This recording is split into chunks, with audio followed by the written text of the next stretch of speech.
রাত ৮টা, স্টেশনে লোকজন নেই। একজন কুলি কিছু মালপত্র নিয়ে চলে গেল। বাইরে ঝমঝমিয়ে বৃষ্টি শুরু হয়ে গেল। রাহুল একা একা বেঞ্চে বসে আছে। রাহুল একটি পুরনো বাড়ি মেরামতের কন্ট্রাক্ট পেয়েছে, তাই সে ওই বাড়ির উদ্দেশ্যে ট্রেনে চড়ে রওনা দেবে। দীর্ঘ প্রতীক্ষার পর ট্রেন এলো। রাহুল সেই ট্রেনে চড়ে ওই বাড়ির উদ্দেশ্যে রওনা দিল।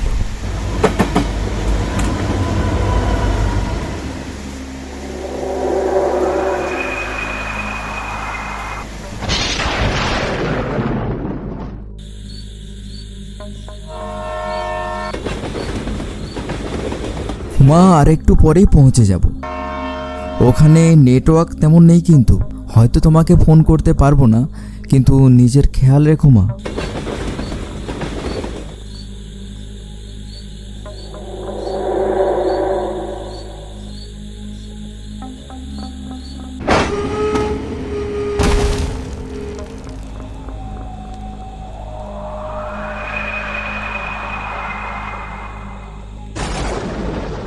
প্রায় রাত ৯টার দিকে রাহুল সেখানে পৌঁছায়। আসুন আসুন বাবু, আসুন। মালিক সাহেব বলেছে আপনি আসবেন। কাকা, এত বড় বাড়িতে আপনি একা থাকেন, ভয় লাগে না? ভয় কিসের বাবা? না মানে এখন আমার বাড়ি ফেরার সময় হয়ে গেছে, আপনি সাবধানে থাকবেন। মানে আমি রাতে এখানে একাই থাকবো? মনে হচ্ছে আপনি ভয় পাচ্ছেন, কিন্তু ভয়ের কিছু নেই বাবু। শুধু সকাল পর্যন্ত এই ঘর থেকে বাইরে যাবেন না। যে যতই ডাকুক, যাই হোক না কেন, বাইরে যাবেন না বাবু, বাইরে যাবেন না।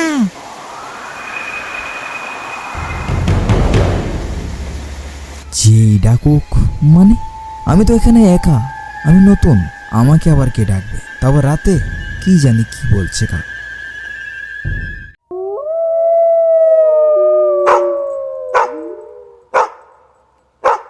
রাহুল বিছানায় শুয়ে আছে, ঘুমানোর চেষ্টা করছে। হঠাৎ দরজায় টোকা।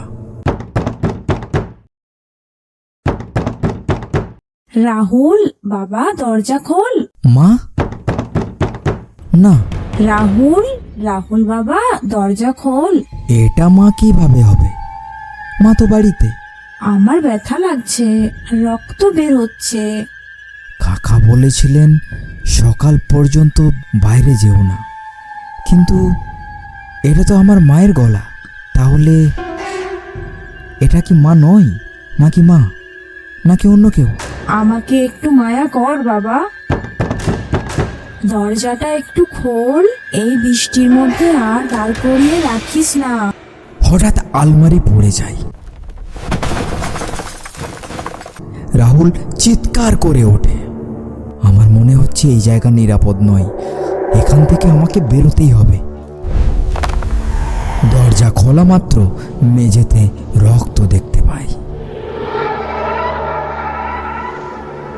ভয়ে দৌড়ে বাড়ির বাইরে বের হয়। ঠিক তখনই মেইন গেটের বাইরে টোকা পড়ে।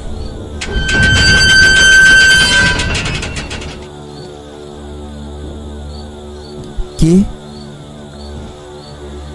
কে ওখানে? কাকা নাকি? তুমি রাহুল? আমি প্রিয়া। মালিক সাহেব আমাকে তোমার সাহায্যের জন্য পাঠিয়েছেন। আমাকে তো কেউ জানায়নি। তাছাড়া এত রাতে এখানে তোমাকে একা আসতে দিল? স্ট্রেঞ্জ। আসলে গ্রামের রাস্তা বৃষ্টির জন্য বন্ধ হয়ে গেছিল, তাই দেরি হয়ে গেল। চলো ভেতরে যাই। না, ভেতরে যাব না। কেন? কিছুক্ষণ এখানেই বসি, সকাল হলে ভিতরে যাব। ভেতরে ভূত আছে নাকি? হ্যাঁ। মানে? আরে আমি এখানে আসার পর থেকে অদ্ভুত কিসব ঘটনা ঘটছে। এইসব তোমার ভুল ধারণা। তুমি একা ছিলে বলে এমন মনে হচ্ছে। চলো ভেতরে যাই, আমার খিদে পেয়েছে, কিছু রান্না করি। তো সেই আওয়াজ তোমার মায়ের মতোই ছিল? হ্যাঁ, একদম আমার মায়ের মতো। আমাকে নাম ধরে ডাকছিল, দরজা খুলতে বলছিল। আর যে রক্ত মেঝেতে ছিল সেটা কোথায় গেল? তুমি পরিষ্কার করেছো? না, কেন? কারণ আমরা যখন ভেতরে ঢুকলাম তখন তো রক্ত ছিল না। এটা এটা কিভাবে সম্ভব? আমি মিথ্যে বলছি না প্রিয়া, আমি নিজের চোখে দেখেছি, যা দেখেছি তাই বলেছি। আমি জানি, কি? আমি জানি তুমি মিথ্যা বলছো না। আমি এখানে আগে থেকেছি। তুমি কবে?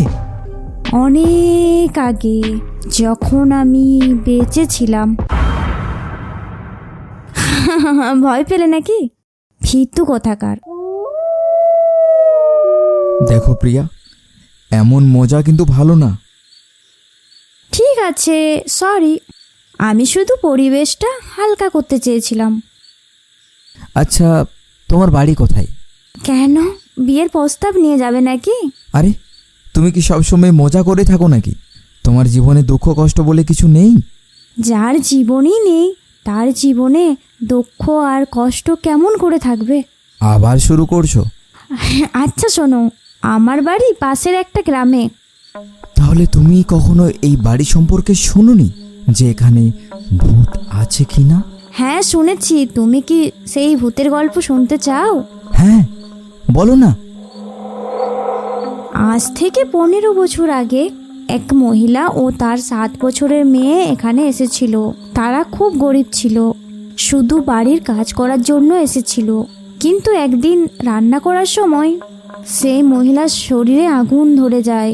তার মেয়ে সেটি নিজের চোখে দেখে, কিন্তু কাউকে কিচ্ছু বলে না। আর মালিক সাহেব যাতে শাস্তি না পায় সেই জন্য মেয়েকেও মেরে ফেলেছিল। আজও সেই মা মেয়ে এই বাড়িতেই থাকে। সেই মহিলা কাউকে এখানে থাকতে দেয় না। সে সব মানুষকে ঘৃণা করে। তার মেয়ে অনেক মানুষের প্রাণ বাঁচিয়েছে, কারণ সে মনে করে সব মানুষ খারাপ নয়।